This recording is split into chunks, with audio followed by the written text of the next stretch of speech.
उत्साह खूप दांडगा आहे, पण नुसतं उत्साहामध्ये राहून चालणार नाही. आपल्याला शिस्तबद्ध काम करावं लागेल.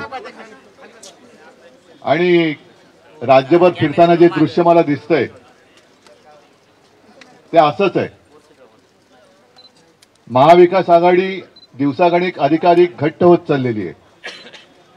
शिवसेना, काँग्रेस, राष्ट्रवादी, वंचित आहे, त्याच्याबरोबर इकडे आता आम आदमी पार्टी आलेली आहे, समाजवादी लोक आपल्या सोबत आहेत. सगळेच ज्यांना या देशामध्ये हुकुमशाही नको आहे असे सगळे देशभक्त आज एकत्र आलेले आहेत. आणि मी मुद्दामून सांगतो की गेल्या वर्षी जेव्हा आपण भाजपेतर पक्षांची एक आघाडी स्थापन केली आणि त्याला नाव आपण दिले इंडिया. इंडिया नाव दिल्याबरोबर भाजपला घाम फुटला. कारण आता होणार कसं, इंडियात जर का इंडियाशी लढणार कसं, इंडिया म्हणजे भारत, हिंदुस्थान. मग मोदीजीने काय केलं,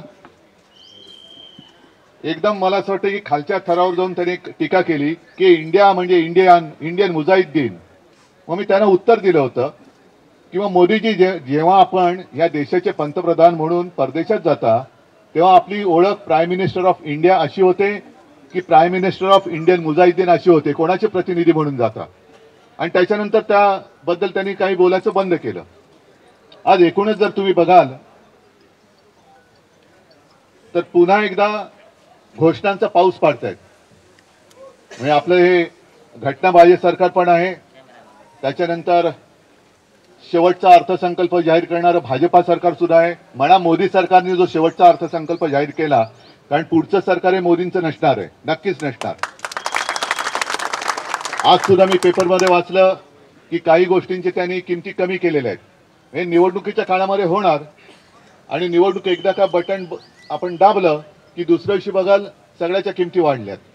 तर आता 5 वर्ष जनतेला गॅसवर ठेवून निवडणुकीच्या काळात गॅसच्या किमती कमी करायच्या, हे थोतांडे यांचं नाटक हे आपल्याला सगळ्यांना कळलेलं आहे. म्हणून मी म्हटलं की नुसतं उत्साहामध्ये काम करून चालणार नाही. तुम्ही सगळे महाविकास आघाडीचे कार्यकर्ते आहात. सभा तर होतीलच, पुन्हा महाविकास आघाडीच्या सभा महाराष्ट्रभर होणार आहेत.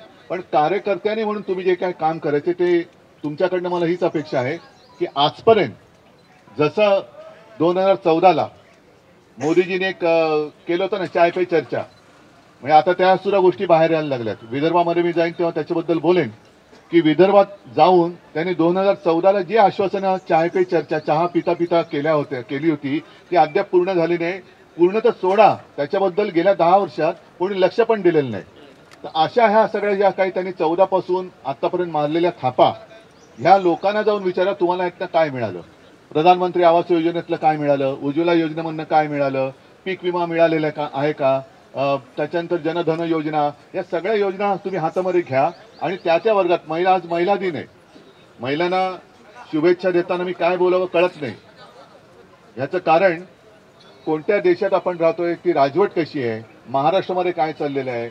मग जो मेरा परिवार म्हणून मोदीजींनी मध्ये जाहीर केलं, त्या मेरा परिवारमध्ये मणिपूरच्या महिला येत नाहीत का, त्या तिकडे आंदोलनाला बसलेल्या आपल्या महिला कुस्तीपटू त्या येत नाहीत का. अशा सगळी महिलांची हालत बघितल्यानंतर काय कोणत्या तोंडाने महिलांना शुभेच्छा तरी काय देऊ.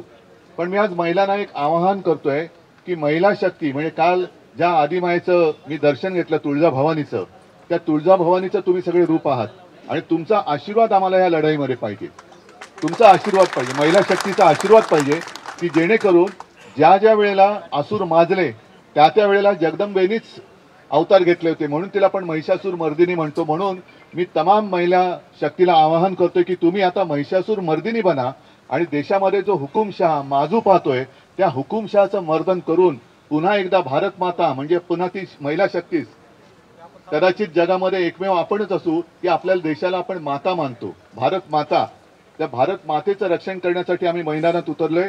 म्हणून देशातील सर्व महिलांना मी एक विनंती करतोय, त्यांना वंदन करतोय आणि त्यांचे आशीर्वाद मागतोय पुढच्या लढाईच्या यशासाठी. तर तुम्ही सगळेजण आज सोबत आलेला आहात, तुम्हाला सगळ्यांना धन्यवाद देतो. आणि लक्षात घ्या की लढाई मोठी आहे, कुठेही फसू नका, कुठेही अडकू नका आणि विजयाचा गुलाल उधळल्याशिवाय स्वस्थ बसू नका. शुभेच्छा देतो. जय हिंद, जय महाराष्ट्र.